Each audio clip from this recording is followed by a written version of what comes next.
Why didn't you have to say anything?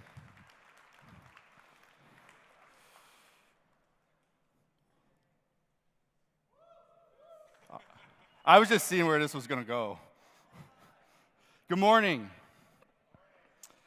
I am so thankful that all of you showed up today. You came to be present. Because for the last couple years, I've been trying to get a hold of you about your car's extended warranty. Oh, come on, there should have been more than that.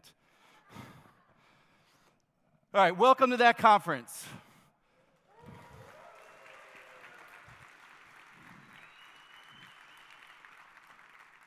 How many of you were here last year? Raise your hand. Okay. How many of you were here in 2019? Some of you missed the fact that we had one last year. How many were here in 2012? Woo! Thank you for coming back. So, here we are. Like I said in the beginning, I am extremely grateful that you are here. We're about to kick off. I guess we kicked off yesterday, but we're about to kick off that conference. We have an amazing thing of things to get done, times to have. But I'm going to start with grounding ourselves before we get into things. So the first thing I want you to ask yourself is, why are you here in the first place? And I want you to really reflect on the fact, why did you come? Why did you spend the money? Why did you spend your time? I take your time very seriously. You just gave me your most precious resource, which is time. And I don't want to screw it up. I want you to have the best time. I want you to get the most out of it. And more importantly, I want you to come back, and I want you to be part of the community every day of the year. So I ask you, why are you here? I ask you, what do you hope to take away from this week? How are you going to grow yourself?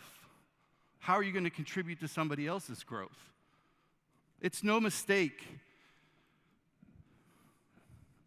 Where did I go? You see, I don't clicker much. It's no mistake that on your shirt, it says a lifetime of learning.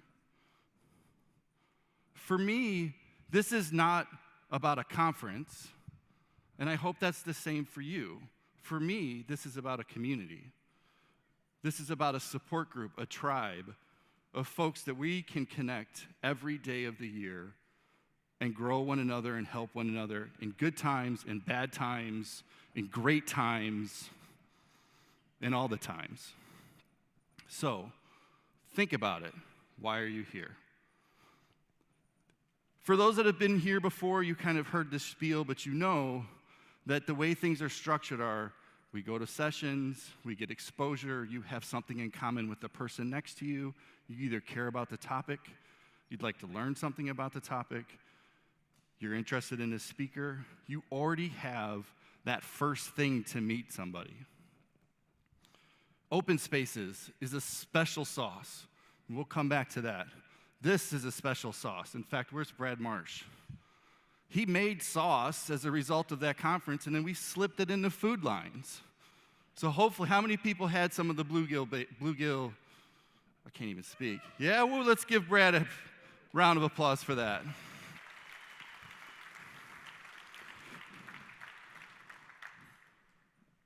The family sessions are the way they are for a certain reason. The hallways, all of this stuff is designed because we're the platform trying to create the ability for you to get the most out of all of this.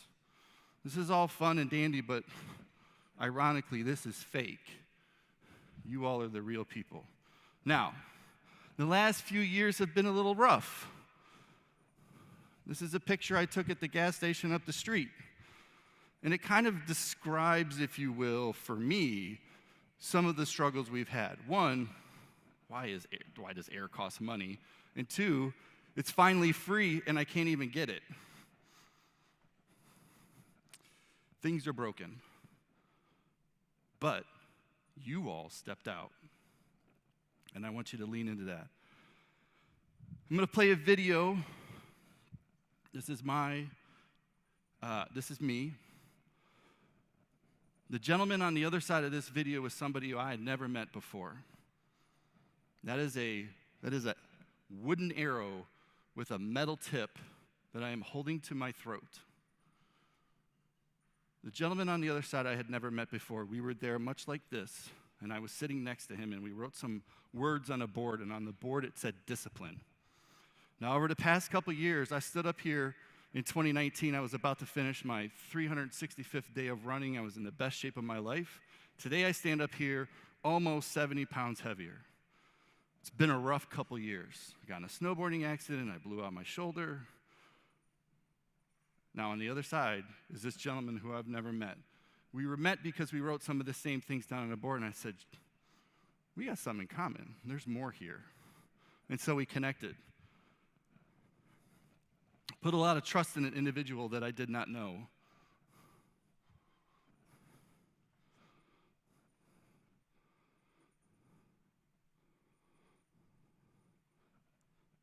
Again, that is a real arrow. There is sound to that. I don't know if you... It's all good. Don't worry about it. I don't scream. There is no blood. Well, maybe. I want you to look at my face.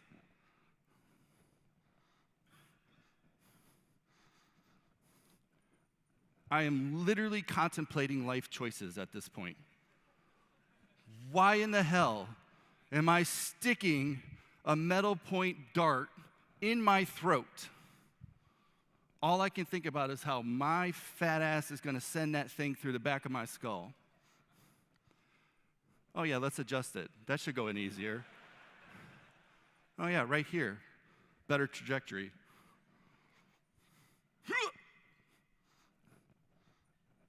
I want you to imagine what would be rolling through your mind when you lean into that and it doesn't work.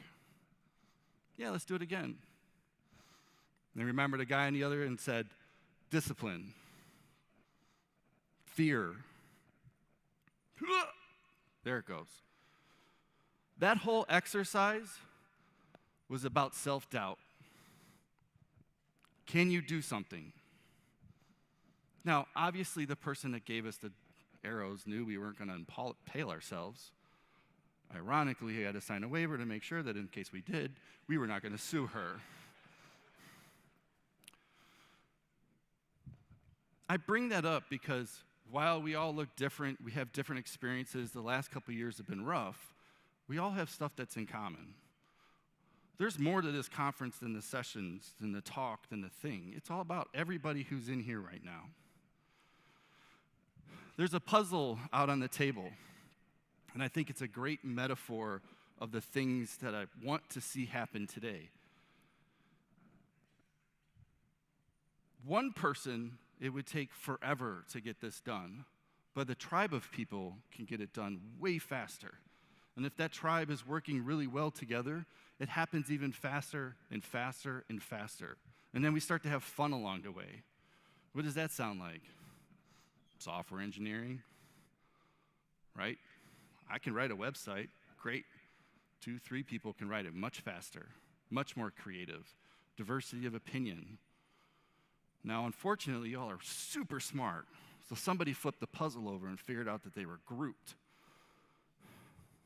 Well done. I got to buy a harder puzzle. But by the end of the week, I hope to see that the puzzle's together, and I hope that you look at it and realize that those who are around you, you all help put the pieces together, not just one individual. Now, we are in times of COVID, or whatever it is, but you all are amazing people. You want to wear a mask? Wear a mask. I don't care. Respect the lanyards, right? Green, hugs, yellow, handshakes, red, hand grenades, or super far away. But just respect everybody's space.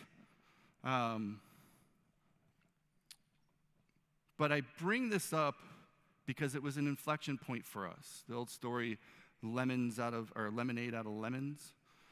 When COVID hit us in 2019, many of you didn't come in 2021. We had to make some decisions. So the first decision that I made, along with many people who look like me, was, well, clearly, I should try to grow my hair out, because that's going to work. And you can see how well that did. But it was a time for us to recenter and kind of step back and go, what are we doing? Right? We crossed 10 years with all of you. My goal is that we have 1 million people that we've interacted with day to day. That we are the example of what a community can do. We are an example of how family and kids and people of color and women and whatever can come together and make some epic shit happen. You're proof that it can happen. Every year I come here, I get energized, and then we go away and work for another 365 days.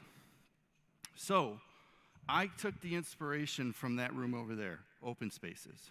How many people have participated in open space? Nice. How many people's life was changed in some way because of a random conversation and a random person that was over there? Right. It's amazing. I didn't impale myself with an arrow because of a random person who I put trust in. So I said, how can we take that secret sauce and do it globally? How can I connect you at the time of your need? The sauce to that is I can't pick out what you want to hear. I don't know what your problems are. We can vote and kind of come to a conclusion, but I got a fixed set of walls and halls. But the internet is infinitely scalable. So what if I could say, hey, you walk out of here and you're like, I want to have that conversation. Cool. Well, we can do that with the power of this thing called the internet. And so we started building it. And that's what that.us is. And if that wasn't enough, we decided, let's go to Texas. We think that we can expand this. Maybe we're a little crazy, but there's a lot of cool people in Texas. And it turns out you can get an Uber from the airport. And they got brisket. It's really good. So really, I just wanted brisket, so I decided to put a conference in Texas. But I tell you this because the two things are completely different.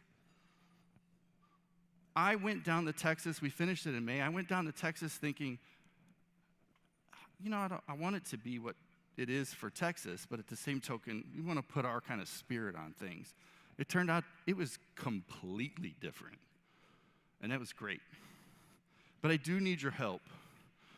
So right now, if you're interested in going to Texas or speaking in Texas, or you know people who live in Texas, what I need is for you to tell people that Call for Speakers is open. What I need is for you to tell people that we're not just here, we're there.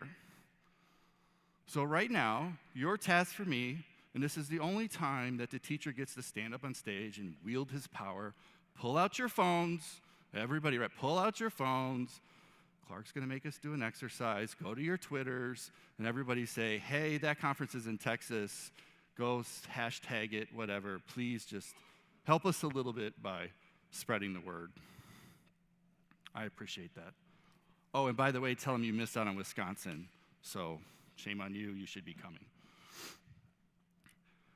Now, it takes a lot of money to do this. I'm not going to stand up here and give you a sales pitch. But one of the other things that we did was we created a membership program. There's Patreon and all those things where you can support your creators and the people you like and the things that you do. We simply created a membership program because I believe that we're the product. I'm not selling your data. I know you all get emails from some rando that has somehow figured out some things, but that's not from us.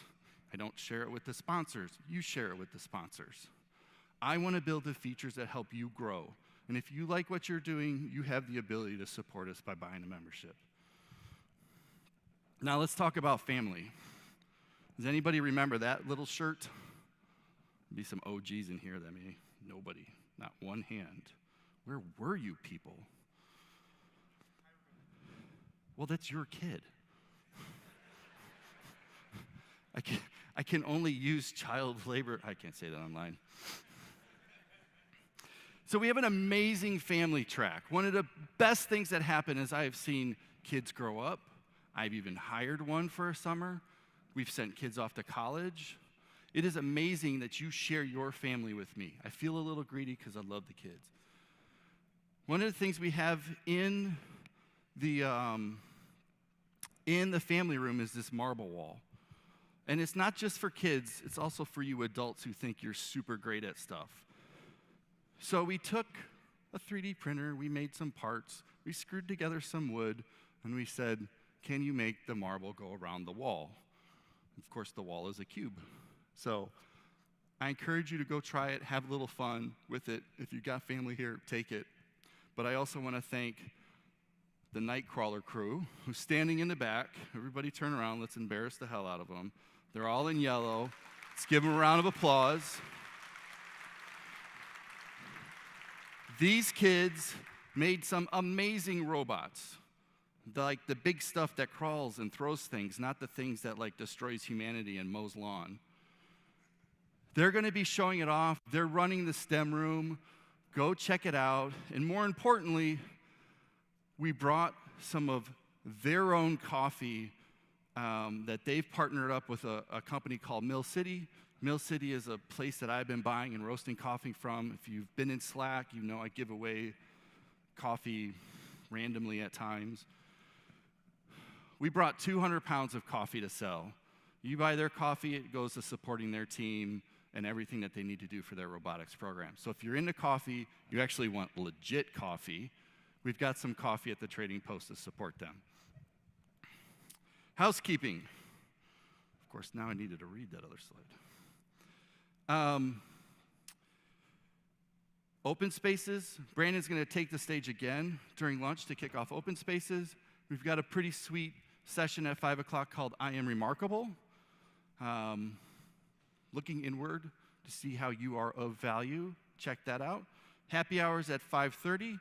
If you are a member, where are my members? Can my members stand up? Let's give them a round of applause for dipping into their pocket a little bit, being part of it, driving our scope.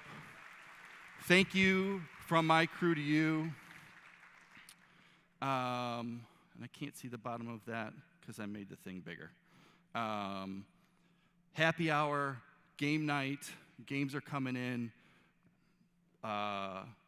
Sneak sponsored a game night. Is Sneak in here? I can't see. Well, let's give them a round of applause even though they're not in here. They sponsored our game night. They've got a cool thing going on, so check that out around 7:30. And of course, check out the family sessions. Now, there's been a number of session changes. Tyler and Raymond are flying across the world. For those that flew here and made it, thank God. It's been an absolute wreck to try to get people kind of around. I just say this, the schedule is changing and whatnot. Check out the schedule. I know that the schedule needs a little work on the website. You can subscribe to it on a calendar, so it's on your calendar feed. But just make sure you check out things. We are trying not to move stuff, but in certain situations, we're trying to accommodate the best we can. So I appreciate your patience. Next, huge shout out to our sponsors. Let's give them a humongous round of applause.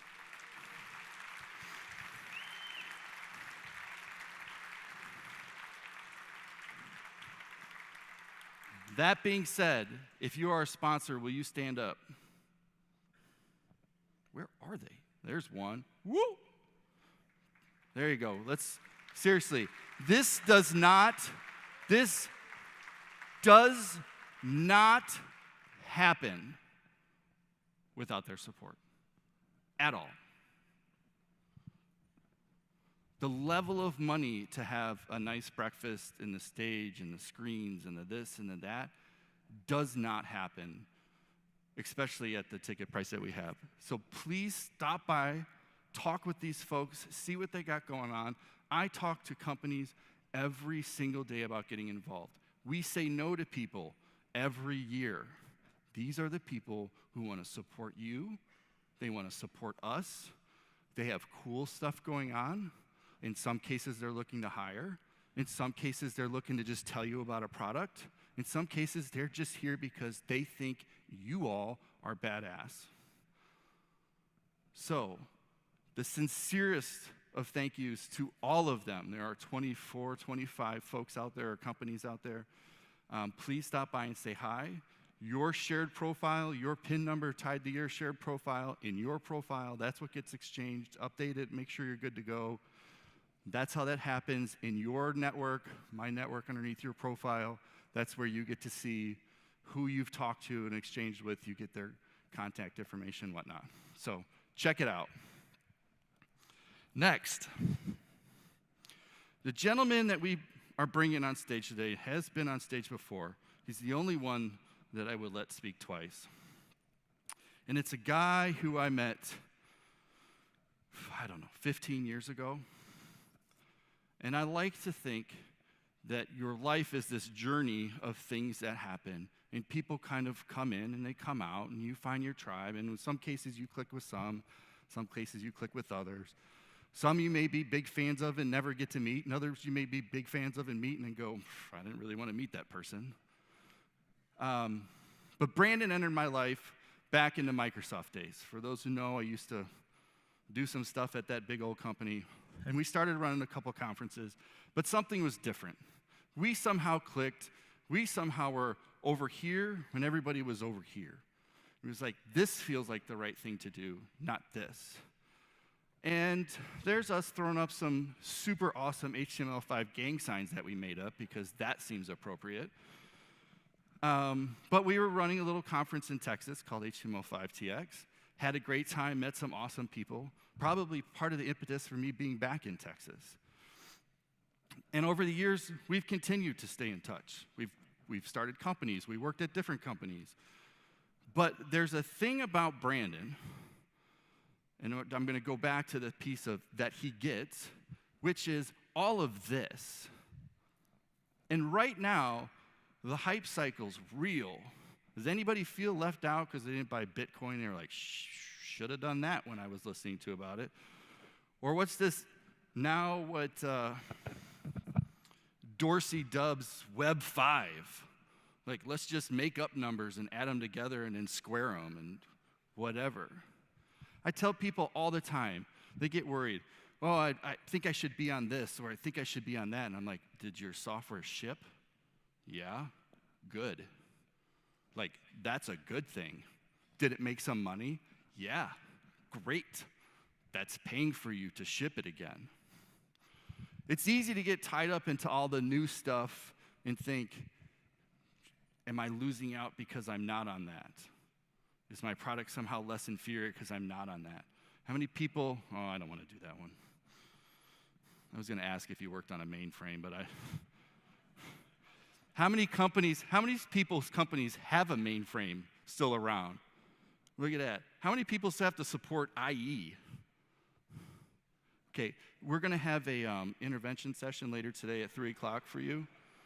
We're going to start with other browsers. They're all coming together as one for some odd reason because that didn't work out in the 90s. But Brandon and I, the dude is a wealth of information. He's a wealth of energy. He's a wealth of inspiration. And I can't think of a better person to come up here and kick off this week. So with that, let's give Brandon a huge round of applause.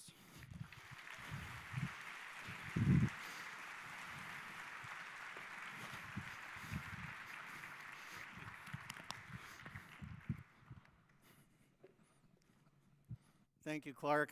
Good morning, everybody.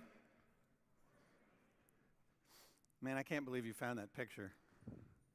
I'd be lying if I would tell you that I was actually looking for it last night, too, to put in my deck, but I didn't because I thought, you know what, I bet Clark found it. So I'm glad you got it up there. We were so young. We were so young. So in 1926, Nikola Tesla, if my clicker will work, this guy predicted the mobile phone and the internet. Kind of. Let me read you the quote. When wireless is perfectly applied to the whole Earth will be converted into a huge brain, which in fact it is, all things being particles of a real and rhythmic whole. And the instruments through which we shall be able to do this will be amazingly simple compared to our present telephone. A man will be able to carry one in his vest pocket. Now, this is an interesting prediction But there are a lot of elements of this here that I think that if we look back on now, we can say, Tesla was a little off. Wireless, for instance. Now, the word wireless here might read to you and I like the radio waves that make up cellular communication, but that's actually not what Tesla was talking about. To Tesla, wireless meant this. Wireless electricity, that crazy guy. Something Tesla was convinced would be totally safe and would become pervasive in time and become the way to transfer energy and electricity from one side of the globe to the other. The whole Earth will be converted into a huge brain, which in fact it is, okay. That's interesting. It's just vague, and it's vague enough to be really anything that we want it to be. So sure, let's say that Tesla predicted the internet, right? Sounds good in retrospect. The instruments through which we shall be able to do so will be amazingly simple compared to our present telephone. This is so wrong. It's not even funny. The mobile phone, even if you take out all of the non-phone things about it that make it smart, is one of the most complex creations in history. Not just the device itself and the ladder step progress of Moore's law over the course of the last 50 years, but all of the infrastructure that made the global cellular network possible and which took the wired communications of the telephone into the wireless era.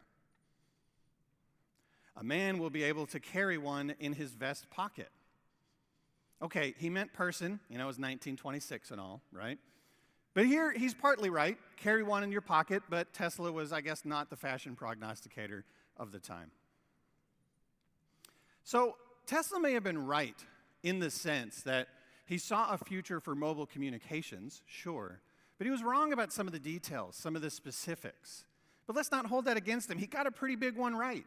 We should be impressed with what he was able to predict.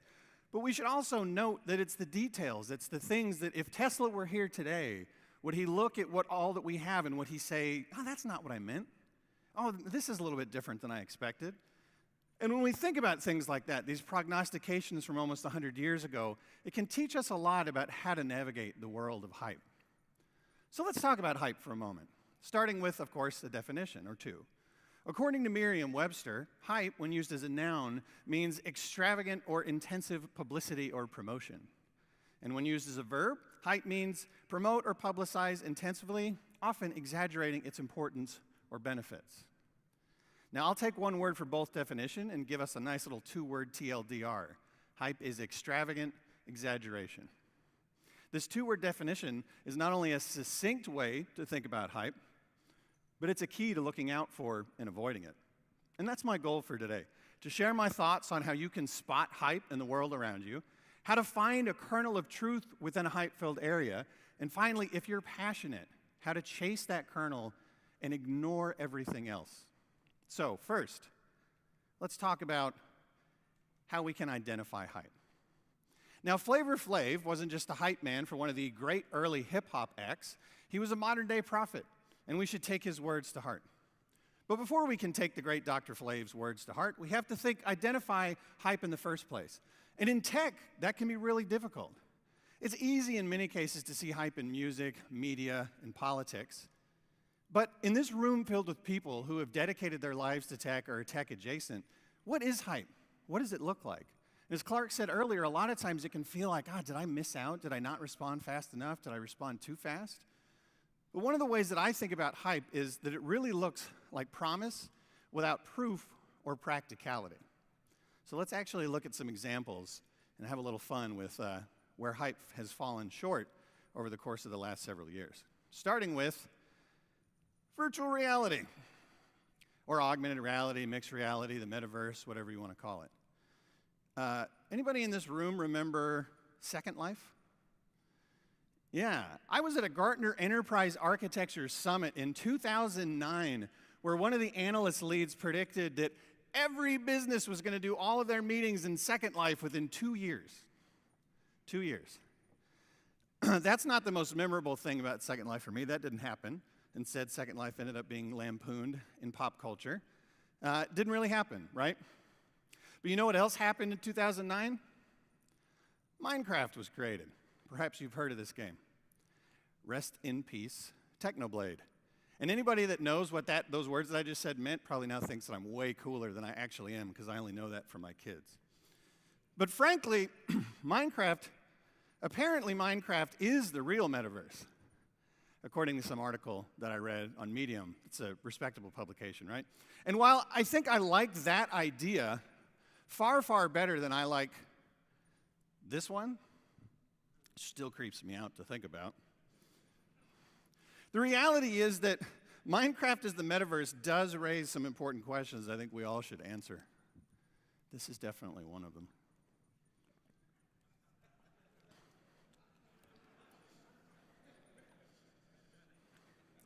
He's not wrong. It's entirely too many cows. I mean, it really is. Now let's talk about big data. Remember, data is the new oil? Just laugh every time I hear somebody say that. Some of you might remember Google Flu Trends. This was a big data project that was launched by Google in 2008 as a way to track the spread of influenza across the United States, which was a noble task because the CDC was struggling. It would take them weeks to be able to correlate, to compile this information together from doctor reports. But Google was confident that they could be just as accurate and could do it faster by tracking the kinds of things that people search online. It's a nice idea. So when GFT was unveiled in the journal Nature, the paper claimed that their model had a 90% correlation with CDC data, which was quite an achievement.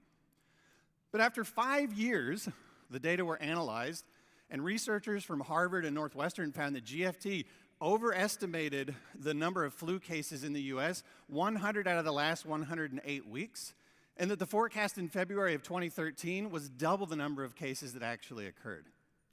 Nice idea, didn't really work in application. I will leave no stone unturned in this talk of lampooning hype, so let's talk now about the Internet of Things, or the Internet of poo emoji, as it is sometimes lovingly called. This is a family event, right? Boy, oh boy. This is a space that I have dedicated the last 7 years of my life to, actually. The IoT, nascent since the 80s and officially a going concern since named in the 90s, feels like something of a hype dinosaur at times, which is definitely an indication of how long this space has been reaching and reaching and reaching for its promise. Way back in 2011, Cisco predicted 50 billion IoT devices by 2020.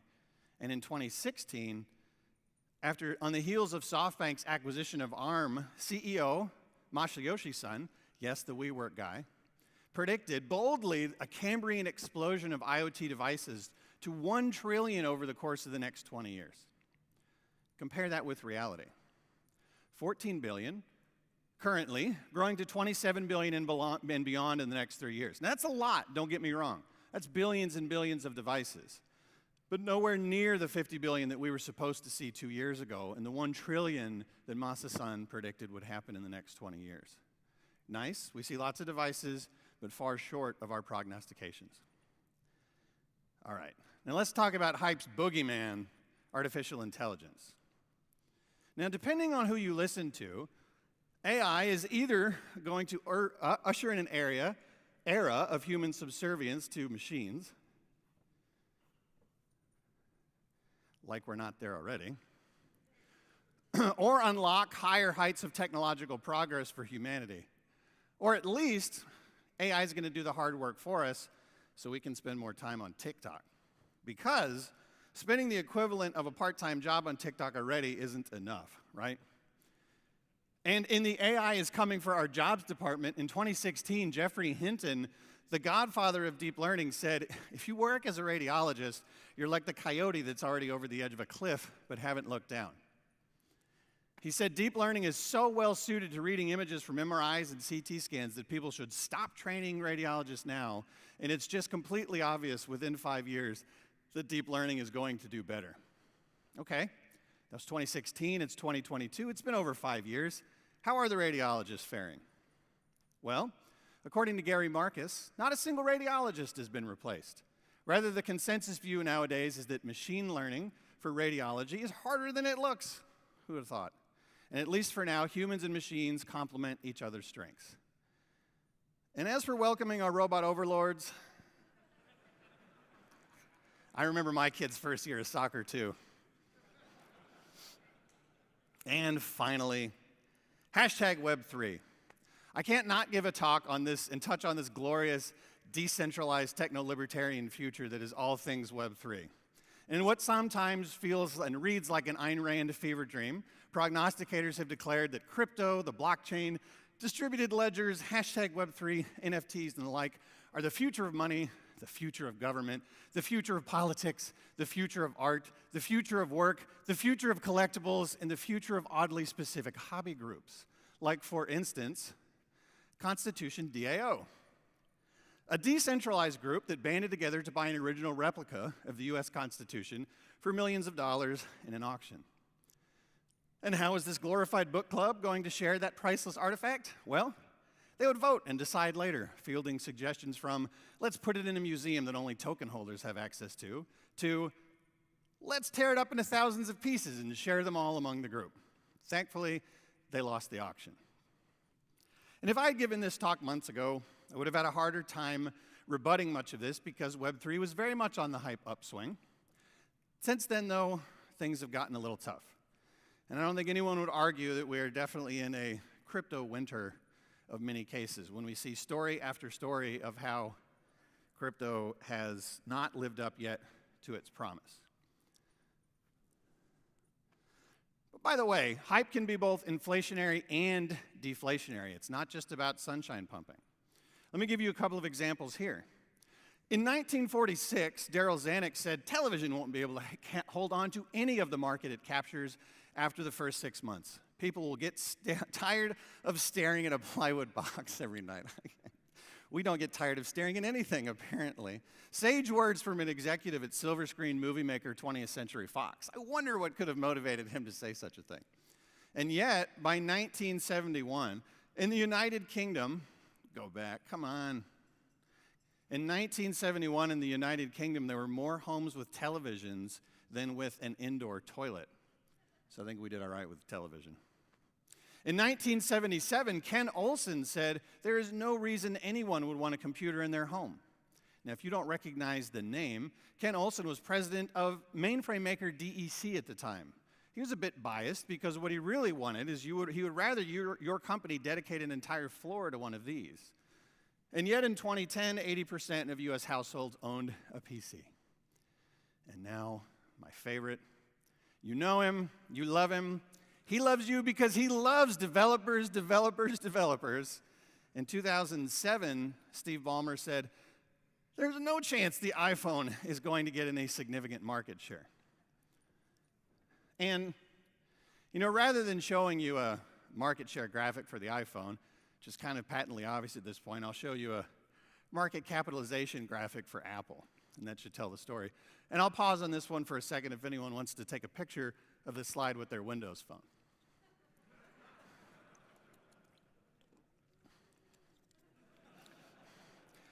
Hey man, I'll take the booze.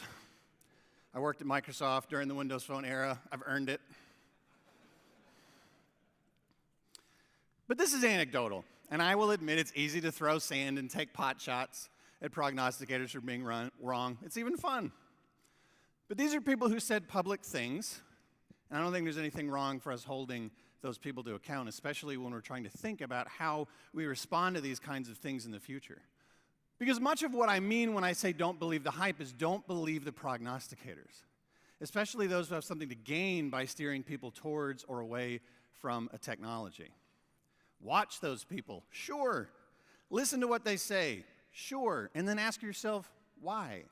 What do they have to gain if I say, or listen to what they say, take what they say at face value? But this goes deeper than watching the opinions of prognosticators, as fun as that is. Every example, every exercise in critical thinking revolves around the employment of one or more mental models. And what we really need here is some model for reasoning about hype. And as it turns out, there are some pretty good models that we can leverage to reason about hype. And while I am never one to sunshine pump the analyst community for any reason whatsoever, I think that the Gartner hype cycle is actually a good and useful tool.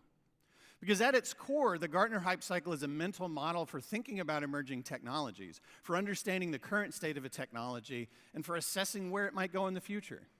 And annually, Gartner publishes these hype cycles for industries in an effort to help their customers reason about these trends and technologies and figure out where to invest. It's a well and good idea. And Gartner has their own terminology to describe each part of this hype cycle, but I'll provide my own interpretation here, starting with the technology trigger. Now, this is the moment where a technology enters our collective consciousness. Maybe it's been around for a while in the background, where something or someone causes it to explode. More and more news outlets start talking about it. Analysts start talking about it. Companies start talking about it. And founders start building pitch decks around it. And FOMO kind of starts to set in. Interest and excitement grows and grows. Capital gets cheaper and cheaper. Startup unicorns appear. Pundits claim that anyone not paying attention or at least financially invested in this space are missing out. Even the most fringe of technical spaces enter pop culture at this point. This is the most dangerous part of the cycle because it can be really, really hard to know if the hype is crested, if we've finished, if we're actually in the right spot, or if there's still more ahead. Because invariably, the bubble is going to pop. It might be a dramatic pop of a market correction. Hello, Bitcoin. It might be that startups can't find product market fit and start to fold. It might be a swath of stories about how the hype technology is snake oil and is being co-opted by bad actors or is accelerating the destruction of the planet. Well, whatever it is, things start to get rough at this point.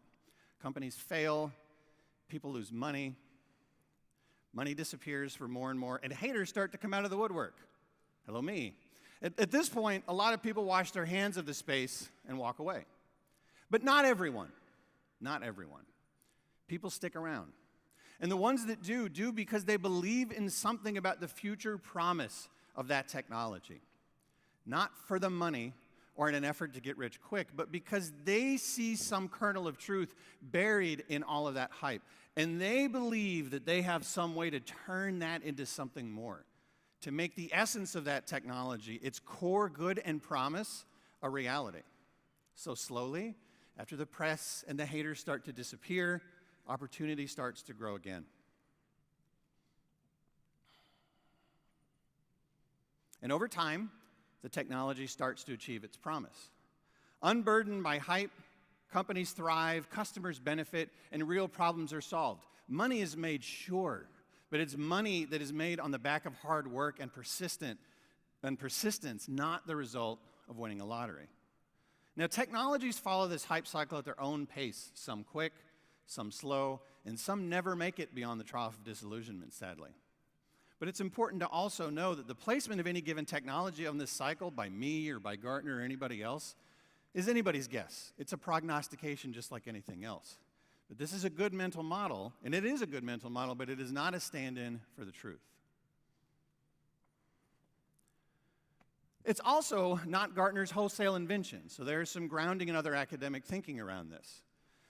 There have been a number of academics that have documented technological innovation over the last couple of centuries, and one of the most prominent is a model from Carlota Perez, a British Venezuelan scholar. And in her book, Technological Revolutions in Financial Capital, Dr. Perez explores the connection between the movement of financial markets, particularly bubbles, and technological development. And she analyzes these correlations across 5 major technological revolutions that have happened in history. The Industrial Revolution, the age of steam and railways, the age of steel, electricity, and heavy engineering, the age of oil, automobiles, and mass production, and the age of information and telecommunications, which is where we still are today. Now, what I like about Perez's model is that she couples the advancement of technology with what I consider one of the surest signs that you're in the hype zone, the bubble.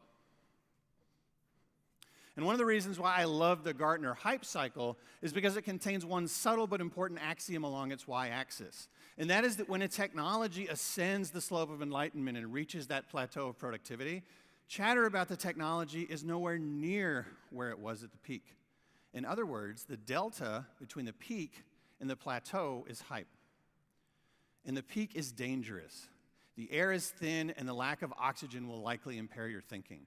The peak or thereabouts is the birthplace of a bevy of bad business ideas that suck up cheap capital, and it is the ideas that prey upon our greed and human desire to make the most money with the least effort possible seem like a sure thing. Not because of logic, but because we all kind of want to be like Elon. Except not really, right? I mean, maybe just the money, but none of the kind of, well, everything else, right?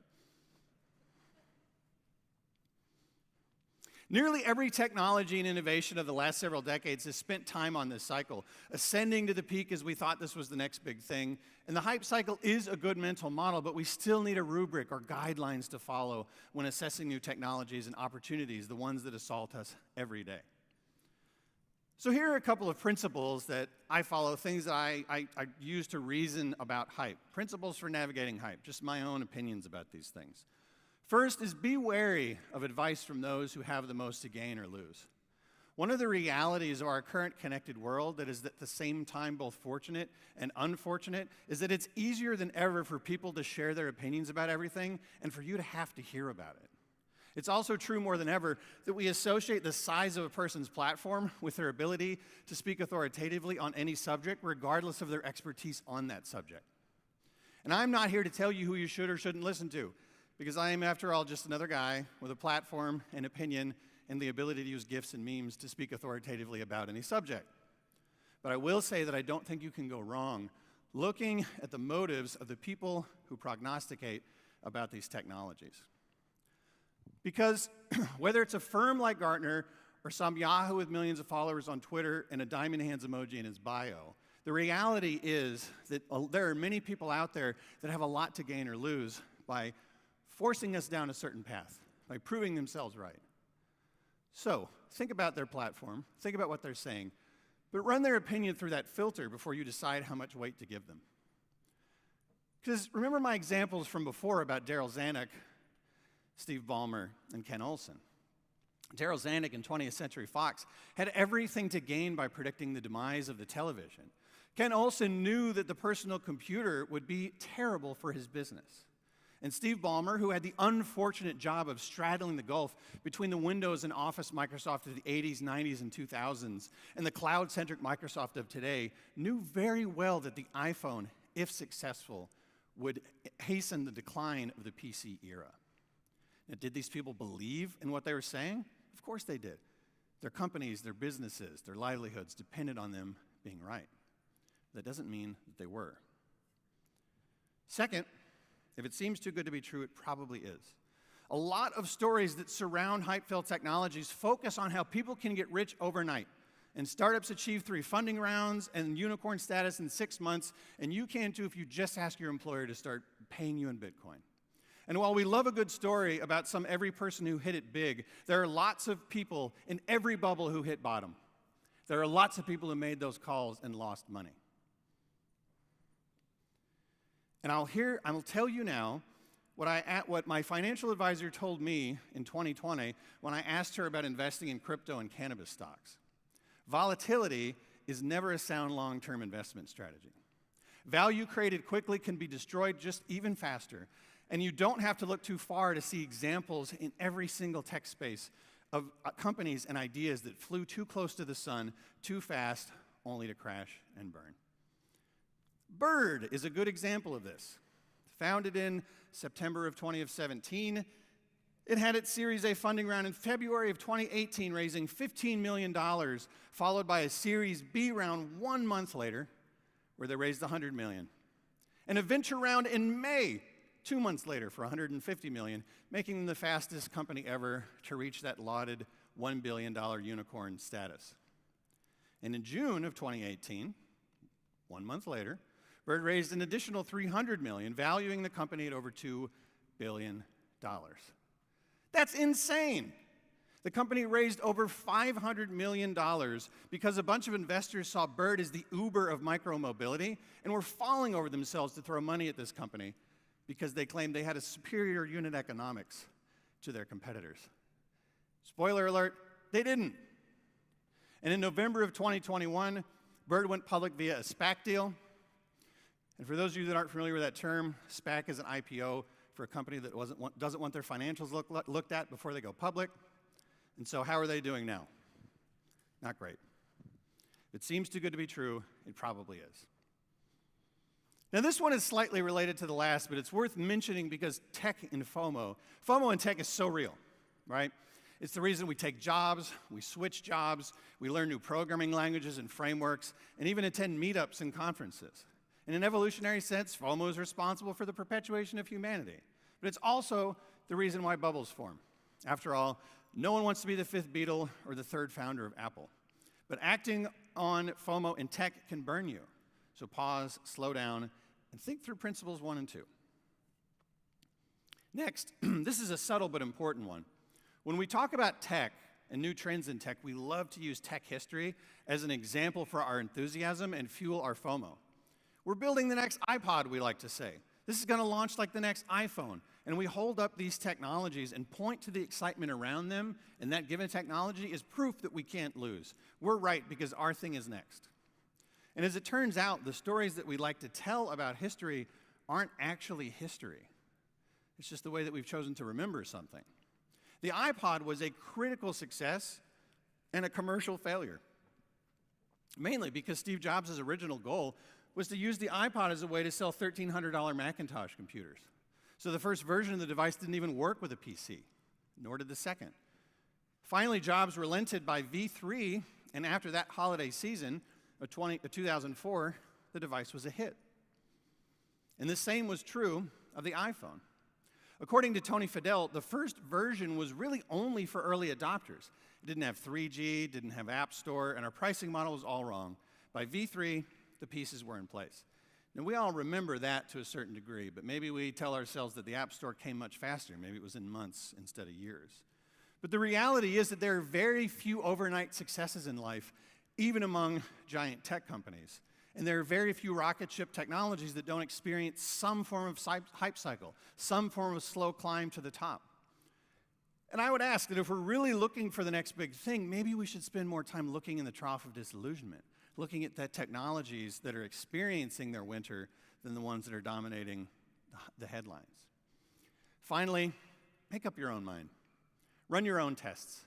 If you've gone through the other principles in this list and you've decided that this thing might be real and that you want to get involved, try it out. Find some guides or a course to take, download an SDK, get a kit to play with. Start small, take your time, and really figure it out for yourself before you decide whether or not to get personally, professionally, or financially invested in this thing.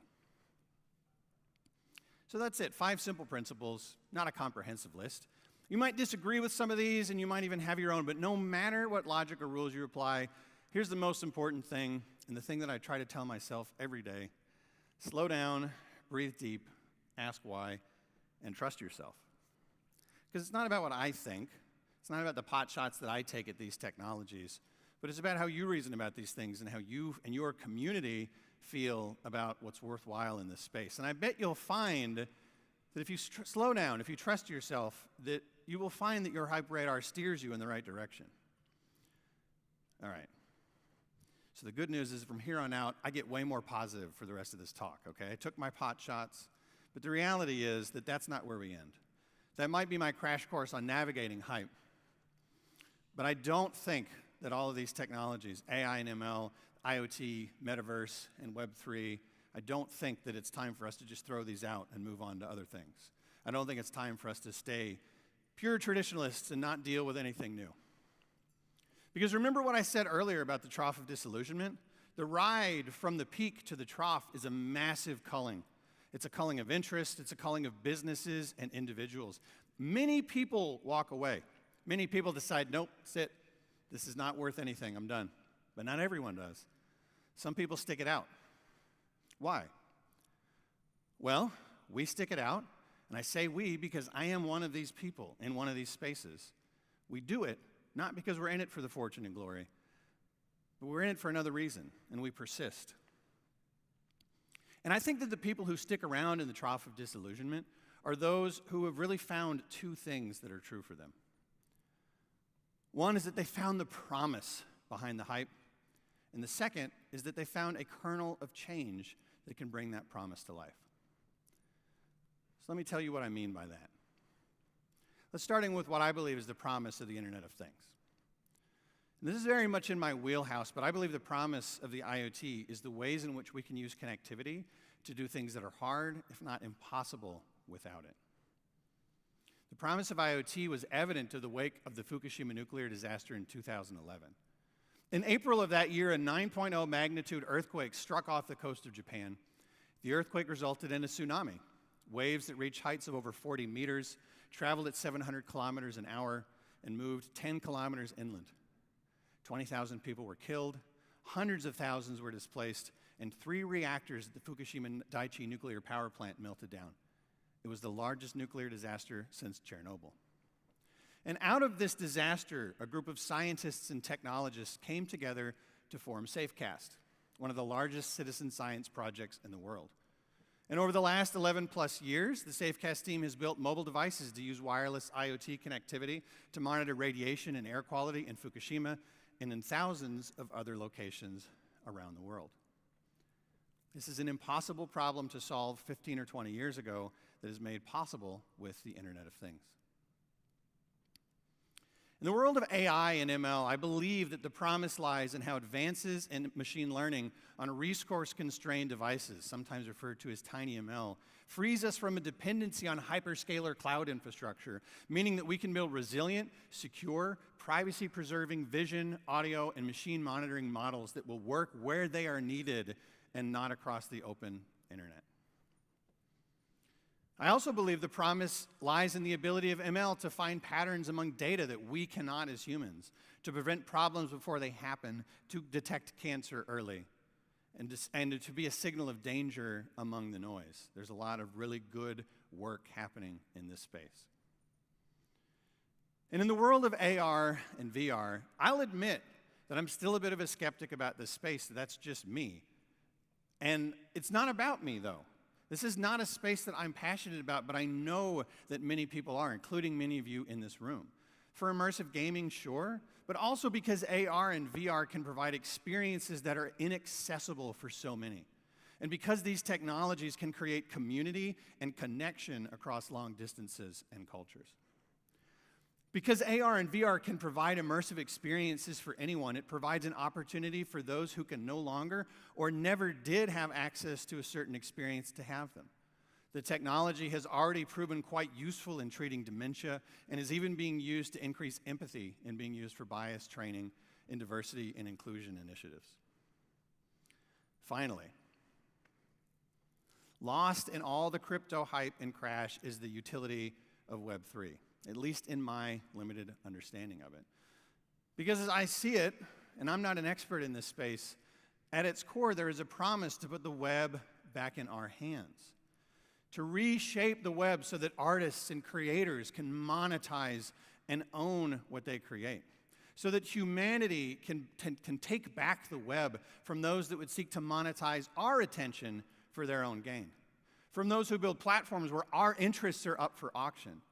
From those who wish to keep us glued to screens, even as those very screens make us sicker, unhappier, and less tolerant.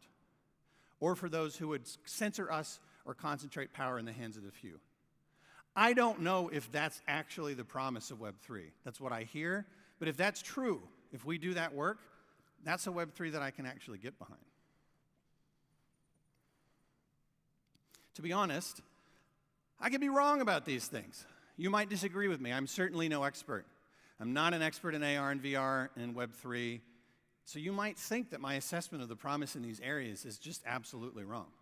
But that's great, because if you're at this point, if you're sitting here thinking that I'm wrong or you're agreeing with me, but you're still passionate about these areas, then you're ready for the final step. You're ready to do the next thing. Because I mentioned that the people who stick around in the trough are motivated by the promise and a kernel of change that they believe will fulfill that promise. And once someone or company has identified that in a group or has identified the kernel, that becomes their focus. They forget about all the hype. They walk away from all the negativity and they focus on that thing that matters. Sometimes the kernel is just removing a roadblock that's slowing down adoption. Sometimes it's refocusing the technology to solve problems one niche at a time as this thing builds up. Sometimes it's just a matter of plodding away and waiting for the technology supply chain to catch up so that you can finally deliver. Whatever it is, this is where the real work happens. Not at the top, not when it's all exciting and roses and everybody's happy all the time and they think it's the greatest thing ever, but down here in the trough.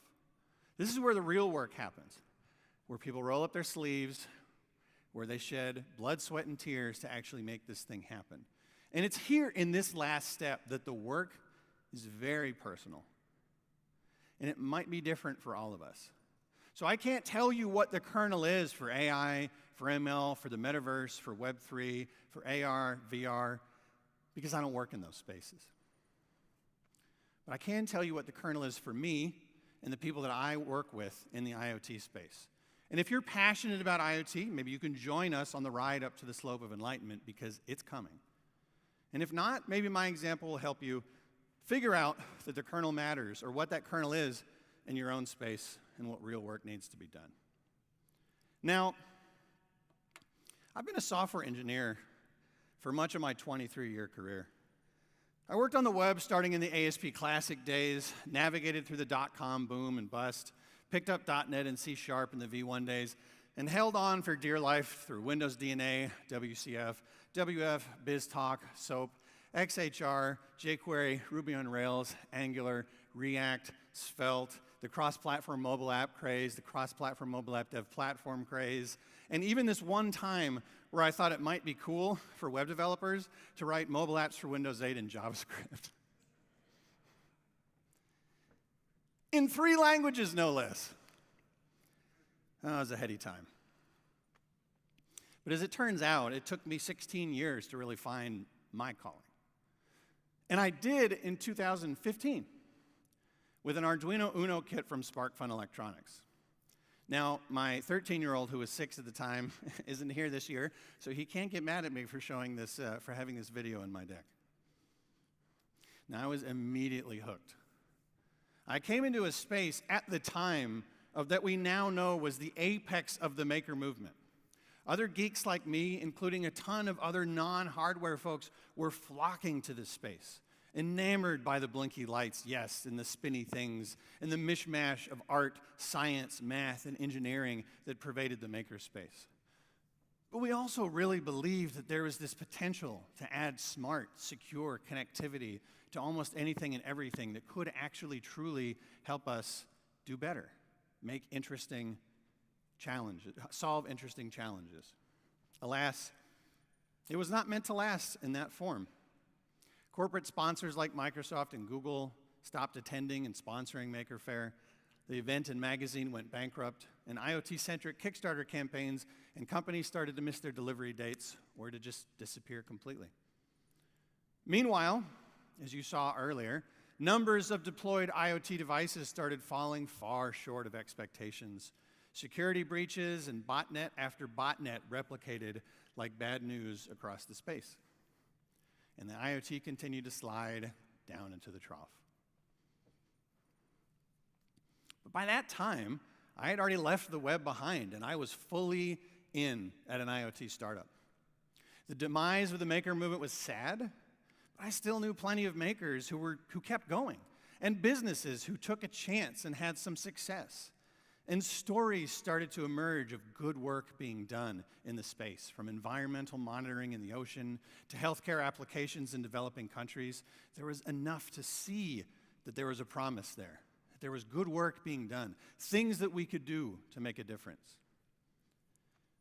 But for me, the kernel was still missing, because IoT projects still take between 2 to 5 years to complete. And among those fortunate enough not to be canceled, 75% take twice as long as estimated. There was hard work to be done, but I believed that there was a kernel to be found. And then, a little over 2 years ago, I found it. I met this guy. This is Ray Ozzie. It might be a name you recognize. Ray has done a lot in his career, but the folks in this room are probably most likely to recognize him as either the creator of Lotus Notes or the creator of Groove and eventual CTO and chief software architect at Microsoft. What you might not know is that since 2017, Ray has been working in the IoT space as the CEO of a company called Blues Wireless. Now, I first met Ray in April of 2020 on a Zoom call. That's what we did back then. And I knew within minutes that this was someone who could see the promise and had found that kernel. And he knew he had a vision for the thing that could lift the IoT out of the trough of disillusionment and into the slope of enlightenment. And I knew within 5 minutes that I had to join. And so in May of 2020, I did. So what is that kernel? What is it for us? This is it. This is what we do at Blues Wireless, and it's what we think is absolutely necessary to move the IoT space forward. Because do you want to know why the maker movement cratered and why so many early projects get canceled? Because the Internet of Things is hard, slow, and complex. It doesn't have to be that way. And when I did my research on Ray, after meeting him, I discovered a quote of his that I'd heard long ago before and had forgotten about since. Complexity kills. Now, this is something that Ray said long before starting Blues, but boy, does this apply in the IoT space. And as it turns out, Ray was actually part of that group that formed Safecast back in 2011 and helped them build their devices over the years using a number of different microcontrollers and host communication protocols. And along the way, he lived the complexity inherent in the IoT space. Let me give you an example of what I mean when I say that inherent complexity in the IoT space. So imagine you wanted to build an IoT solution from scratch, and this is some weather monitoring station that's out at the back of your property, yard, whatever it might be, out of the range of Wi-Fi, right? So you have the sensors you need. You even get an ESP32 or a Raspberry Pi to do that, to be the brains of the device for you. But it's an outdoor solution, or maybe it's a mobile one, and so Wi-Fi isn't going to work. Fine, so you need cellular. So you go and get a cellular modem from QuickTel, or you buy one with a combined microcontroller from someone like Nordic Semiconductor. That's no big deal, right? But what if I told you that the state of the art for communicating with that modem, and thus getting your project, your data, your sensors on the internet, was a technology that has its roots in dial-up modems, and is still being used? Some of you are hearing that sound in your head right now. I just know it, right? I do every time. The Hayes command set, or AT commands, as they are often called, is a text-based command language that was invented in 1981, and it's still the way that most IoT and embedded engineers talk to the modems that they include in their projects. And this is just one example of the complexity that we IoT engineers live with day in and day out. Aside from the cost and complexity inherent in hardware, we have to deal with antiquated programming languages and manual key rotation management and the price of data plans that are priced like mini cell phone plans and vendors that are looking to lock us into a multi-year platform commitment before we even deploy the first device. It's tough out there, y'all. I like to refer to these things as the strings of wireless IoT because these are the things that cut off our choice, that slow us down and damper the fire of our ideas and the problems that we're trying to solve. There are the complexities in this space that many have just come to accept, and many platform providers tend to hand-wave away as it's just the way things are. So they sell you a SIM with a monthly fee because that's what the network operators do to them. They steer you towards a limited set of embedded languages because real embedded engineers only use C, and everything else is just a toy, and limit their reach in the process. They insist you sign a multi-year platform subscription deal because that's just the way enterprise software is sold. It's no wonder that it takes 2 to 5 years for IoT projects to reach delivery, and that 75 of those projects take twice as long. At Blues, we have lived the pain of complex IoT because we're builders. We've experienced all of the strings and more. And as we've worked through the trough of disillusionment, we've worked to simplify and to speed up. So how do we simplify? By not accepting the status quo as the way things have to go. So we don't sell a SIM with a monthly fee. Every cellular device we sell comes with 500 megs of data and 10 years of service and 5,000 events through our cloud platform included in the cost of the device, which we call the note card. We don't force you to figure out IoT security all by yourself, manage keys, or deal with cloud-based provisioning. The note card has its keys baked in a secure element, and it knows where to go as soon as it comes offline. All the devices off the public internet. And with all apologies to Dennis Hayes, we don't make you learn AT commands to communicate with one of our modules. Instead, all communication to and from the note card happens through JSON, or JSON. I'll be inclusive of both pronunciations here. From adding your sensor data, to configuring location tracking, to synchronizing your data with the cloud. And how do we speed IoT up? By building hardware, SDKs, and examples that meet developers where they are, let them use their microcontrollers, their single-board computers, and the programming languages that they are most productive in, including Python, my personal favorite. And by not trying to create another end-all be-all IoT platform, instead making it simple for our customers to tie their sensors and their applications into their cloud apps of choice. But look, let me be clear. This is not a sales pitch. If you're interested in the IoT space or looking to solve problems in this way, I would love for you to check us out. But my point in all of this is to share our passion and to show what it looks like when you push through the hype. In IoT, we believe the hype is behind us, and our best days are just beginning. And we're having a lot of fun accelerating developers with a relentless focus on simplicity. And I said earlier that I couldn't really speak to the kernel in other spaces, and I can't, but I do suspect that you might find some inspiration about how we think about the IoT space here. Because it just might be that complexity is the thing that haunts many emerging technologies and drags them to the bottom. And who are the ones that haul them out, that bring them into their promise? It's those who see the problems, who don't accept them as just the way things are, and who do the tireless work to solve them.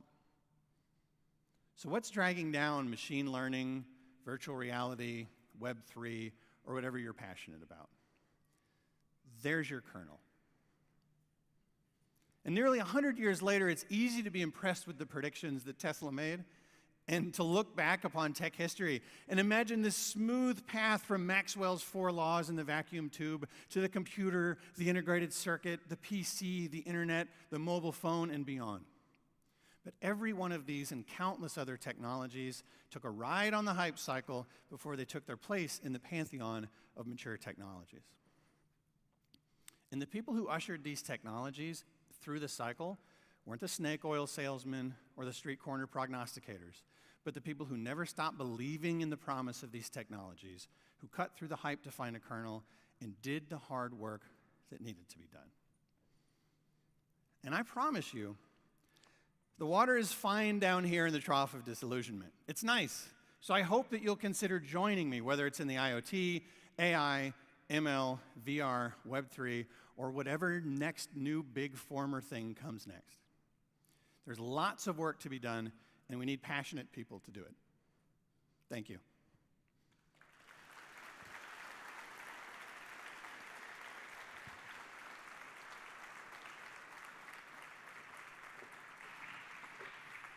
Well done. Let's give Brandon another round of applause.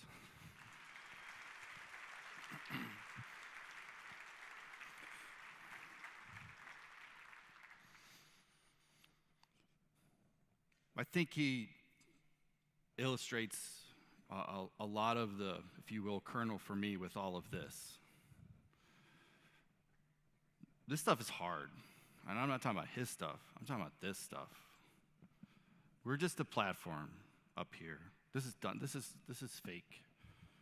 This is needed so that we can have good videos. This platform is here so that we can be up and you all can see. But the reality is, all of you are going to make your experience. I can do nothing more. And as I started with this whole thing, I said, why are you here? Brandon coming up on stage is my ability to try to recenter you, to try to have you think a little bit different, to ask some of those hard questions. I call myself a practitioner. That trough of disillusionment, I love being there. It's where we get to do the real stuff. When that curve goes up and out to the right, man, I can never finish that stuff. Like I can't do the grind, but I love the trough. But I want you to take your time here seriously. There are 1,000 people here. Young, old, I'm a little rounder. Meet them. Meet somebody you knew. You have no idea how they may change your life. Literally, I have friends in here that I only have because you guys show up, guys and girls. I was introducing talking to 2 folks last night in the line who didn't even know they worked for the same company. But I'm glad that connection happened. That's why I stand out there trying to shake everybody's hand and meet everybody. All of this is about you and what you do here. All of this is about how you take it forward the next 365 days. I'm here because I'm passionate about you, your growth, your fun, and making sure that you're kicking ass. Now, I have a public apology, and that's to Sync. I spelled the company name wrong, but in fairness, it was not me. It was Siri and my autocorrect. It's not, I said it's Sync. It's not Sync, it's Sneak. So I apologize to them. I got to go slap Siri around. They're sponsoring game night. It's what they're doing is pretty cool. You need to go ask them what it stands for, because it's just a riot. And if you think that stands for anything, it does not. There's nothing there. It's just a word. Don't forget to look at the schedule. Cool stuff coming. The zoo will be here today for the little ones. That'll be after lunch. Brandon's going to take the stage back at lunchtime to kick off open spaces. And lastly, I'm looking for people who would like to share their story. Meaning, I'd like to put a phone in front of you or a camera, just record a testimonial, ask you a question, get it out, share it with the world. So if you'd like to be out there a little bit, if you'd like to share, please find me. I will be changing my shirt into a red one. But please find me. I'd like to capture little bits about what we do here, because most people don't understand the power that's in this. They think, oh, it's just another conference. But it's not. And I need your help telling that story. If for some reason you need help today, find somebody in red. Well, let me rephrase that. Find somebody in red that has the words "that" on the front of it and "crew" on the back. They'll get you what you need. If you have feature ideas, great. Tell me. I would love to know. Or drop them in our GitHub repo. Everything's out there. It's open source. I want to continue to make this better and better. And with that, thank you for coming. I am so, lots of bad words in the middle, excited to have you here, to see the number of people.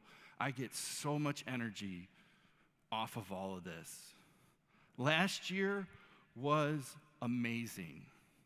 And I say that because the 400 people that were here leaned all in.